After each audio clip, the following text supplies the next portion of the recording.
মৰমৰ ছাত্ৰ ছাত্ৰীসকল সকলোকে ওয়েলকাম জনাইছোঁ নতুন এটা ভিডিঅ'লৈ। ছাত্ৰ ছাত্ৰীসকল আজি ভিডিঅ'টো যোগেদি জনাম যে কিয় তোমাক গ্ৰেছ মাৰ্ক দিয়া নাই। হয় ছাত্ৰ ছাত্ৰীসকল, মোক কিয় গ্ৰেছ মাৰ্ক দিয়া নাই, বহু ছাত্ৰ ছাত্ৰীৰ কুৱেশ্যন, সেইটো লৈ টেনশ্যন আৰু কি কৰিম এতিয়া।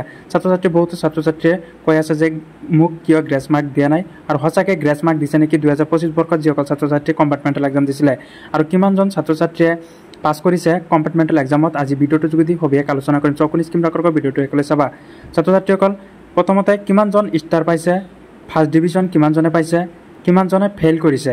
যিসকল ছাত্ৰ ছাত্ৰীয়ে 25 বৰ্ষত এক্সাম দিছিলে কম্পাৰ্টমেণ্টেল এক্সাম, আৰু সেইসকল ছাত্ৰ ছাত্ৰীৰ ইতিমধ্যে যিহেতু ৰিজাল্ট প্ৰকাশ পাইছে, তাৰ পিছতে ৰিজাল্ট প্ৰকাশ পোৱাৰ পিছতে ছাত্ৰ ছাত্ৰীৰ মন বেয়া হৈছে, টেনশ্যন হৈ আছে, কিয়নো বহু ছাত্ৰ ছাত্ৰী ফেইল কৰিছে আৰু গ্ৰেছ মাৰ্ক পোৱা নাই, কিন্তু বহু ছাত্ৰ ছাত্ৰী আকৌ গ্ৰেছ মাৰ্ক পাইছে। হয় ছাত্ৰ ছাত্ৰীসকল, আজি ভিডিঅ'টোৰ যোগেদি এইটোৰ বিষয়ে আলোচনা কৰি আছোঁ যে কিমানজন ছাত্ৰ ছাত্ৰীয়ে ফাৰ্ষ্ট ডিভিজন পালে, ছেকেণ্ড ডিভিজন পালে আৰু থাৰ্ড ডিভিজন পালে।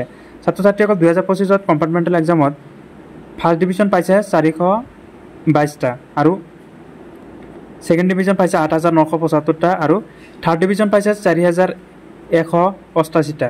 ছাত্ৰ ছাত্ৰীসকল, বহু সংখ্যক ছাত্ৰ ছাত্ৰীয়ে পাছ কৰিছে, আৰু যিসকল ছাত্ৰ ছাত্ৰীয়ে ফেইল কৰিছে সেইসকল ছাত্ৰ ছাত্ৰী 1 নম্বৰ 2 নম্বৰ 3 নম্বৰৰ কাৰণে ফেইল কৰিছে, সেইসকল ছাত্ৰ ছাত্ৰীয়ে গ্ৰেছ মাৰ্ক পোৱা নাই। যিসকল ছাত্ৰ ছাত্ৰী 50ৰ ওপৰত এটা ছাবজেক্টত নাম্বাৰ পাইছিলে আৰু থিয়ৰীত 1 নম্বৰ কম হৈছিলে, সেইসকল ছাত্ৰ ছাত্ৰীক গ্ৰেছ মাৰ্ক দি পাছ কৰা, সেইসকল ছাত্ৰ ছাত্ৰীক পাছ কৰাই দিছে। ছাত্ৰ ছাত্ৰীসকল, বহু সংখ্যক ছাত্ৰ ছাত্ৰীয়ে গ্ৰেছ মাৰ্ক পাইছে আৰু বহু সংখ্যক ছাত্ৰ ছাত্ৰীয়ে গ্ৰেছ মাৰ্ক পোৱা নাই। কেইবাটাও কাৰণ থাকিব পাৰে তাত।